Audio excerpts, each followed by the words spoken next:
Welcome to the VeVeVerse.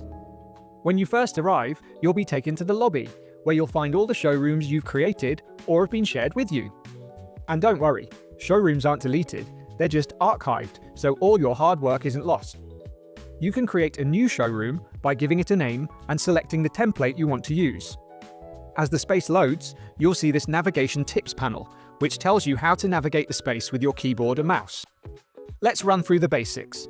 Use the arrow keys to move left, right, forwards, and backwards. If you hold Shift, you'll move at twice the speed, which is handy if you need to cover some ground quickly. Use the spacebar or E to go up, and Q to go down.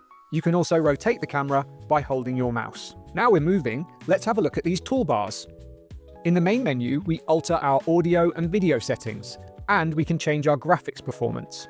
There are 4 settings, and the highest is Quality, which delivers stunning visuals, allowing you to view the VeVeVerse in all its glory, but it may lead to slower performance on less powerful computers.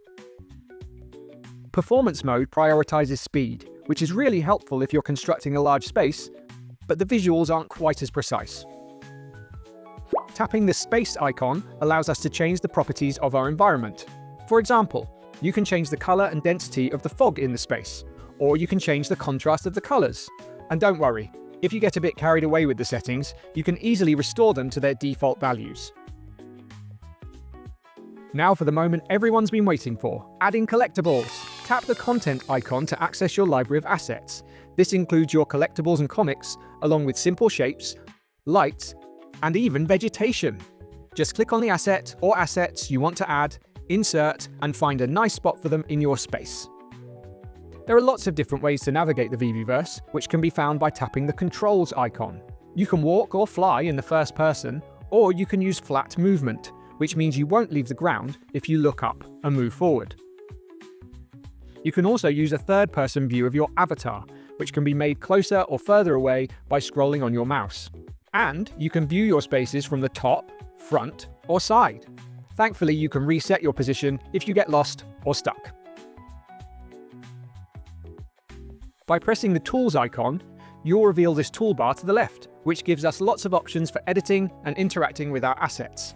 If you've selected the Explore option, you'll be able to navigate your space without accidentally moving anything. This is particularly useful if you've been invited to a showroom where the owner hasn't locked their assets in place.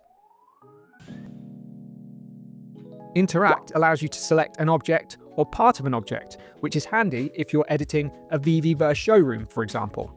If you select Move and click on the asset you want to manipulate, these transform tools will appear beneath it. Hold down the green square for flat movement, hold the arrows to move the asset along the X, Y, or Z axis, rotate with the green circle, or adjust the scale with the white box.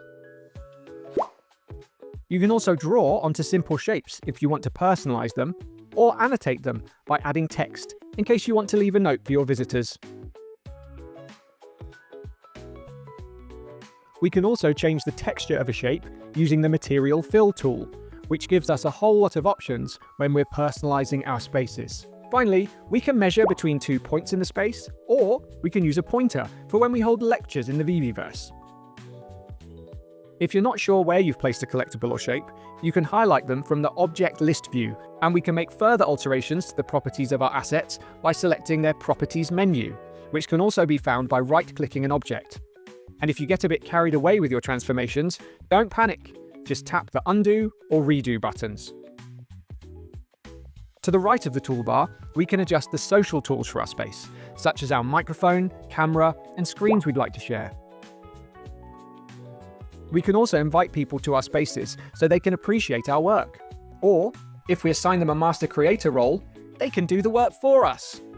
And last, but certainly not least, is the profile icon.